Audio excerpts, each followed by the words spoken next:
Perl tutorial part 27, writing and appending a text file.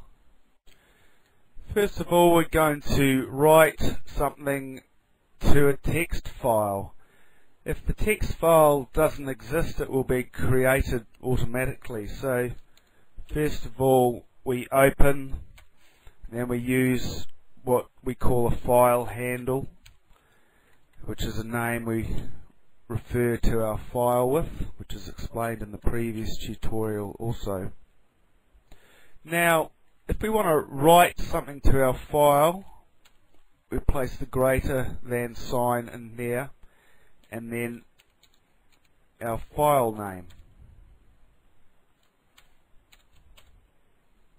Okay, so we're going to open our file 1.txt. I'm going to write to it. This is our file handle, and now we're going to print.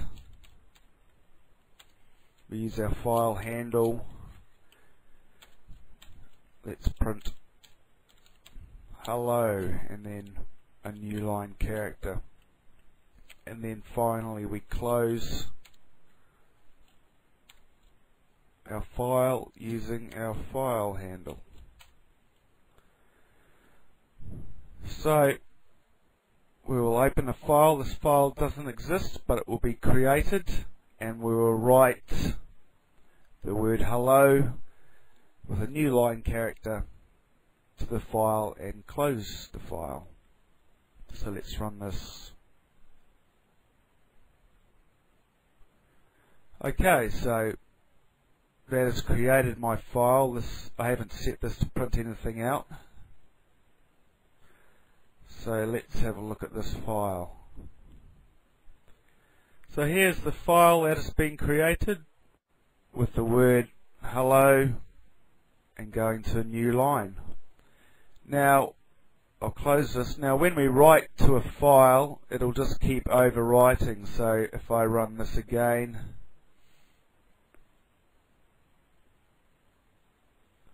our file has just been overwritten. Nothing has been added to it, so it'll just keep writing over itself.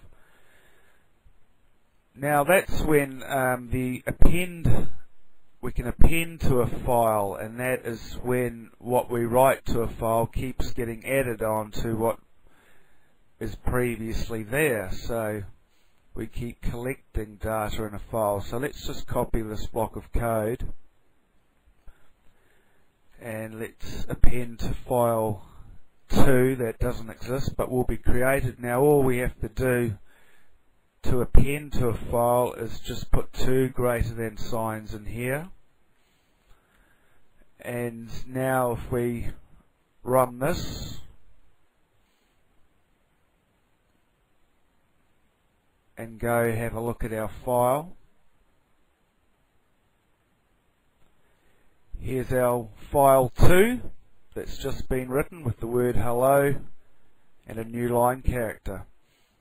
Now let's run this again and append to file 2. Okay, let's have a look at our file. So we've appended to file 2, and we now have 2 hellos and a new line character that's ready to receive the next line of data. So let's run this again. Yep, okay, now let's have a look. And now we have 3 hellos, each on their own line with a new line character ready for the next one. So that's appending.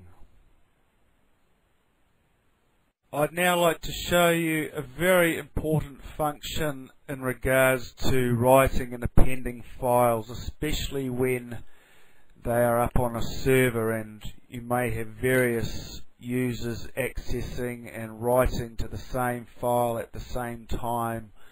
Things can overwrite each other and you can lose data. So we need to lock the file. So to do that, we use a function called flock, which means file lock, and then our handle, and then to lock our file exclusively we put the number 2 in there.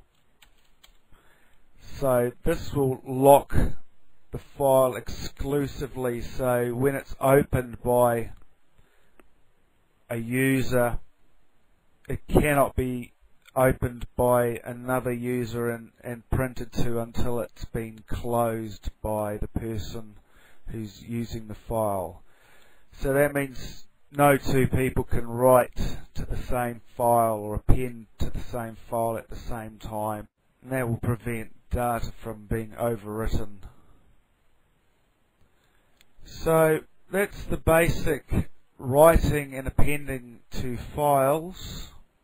It can be done on your local computer or on your server.